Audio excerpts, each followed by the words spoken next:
রাত তখন ১১টা বাজে। পুরো শহর নিস্তব্ধ, চারদিকের আলো ধীরে ধীরে নিভে যাচ্ছে।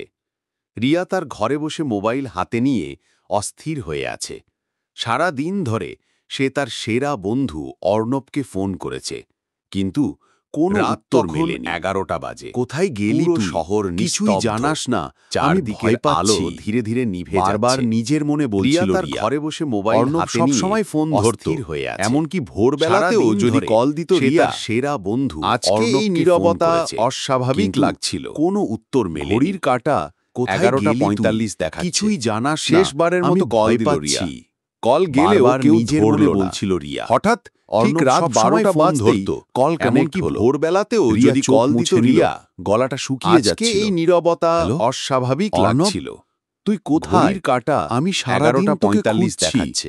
শেষবারের মতো কল একেবারেই কোনো শব্দ নেই। কল গেলেও কেউ ধরল না। আওয়াজ।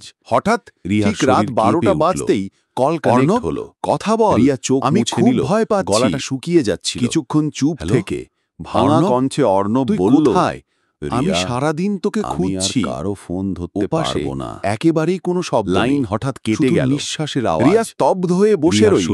মোবাইলের স্ক্রিনে কল এন্ডেড লেখা জল করছিল। আমি খুব ভয় পাচ্ছি। রাতের নিস্তব্ধতায় নিজের হৃদস্পন্দন পর্যন্ত ভাঙা কণ্ঠে অর্ণব বলল।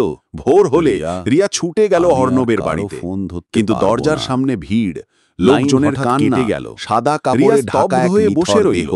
মোবাইলের স্ক্রিনে কল এন্ডেড লেখা জল থেকে শুনল। রাতের নিস্তব্ধতায় নিজের হৃদস্পন্দন মারা গেছে শুনতে পাচ্ছিল সে। হাসপাতালে পৌঁছানোর আগে ছুটে গেল অর্ণবের বাড়িতে, কিন্তু দরজার সামনে হাত থেকে মোবাইল জনের কান্না, সাদা কাপড়ে ঢাকা এক কান্না থামছিল না। রিয়ার মনের ভিতর শুধু একটাই প্রশ্ন, কারো মুখ থেকে শুনল, গতকাল রাতেই অ্যাক্সিডেন্টে মারা গেছে অর্ণব। হাসপাতালে পৌঁছানোর আগেই সব শেষ হয়ে গিয়েছিল।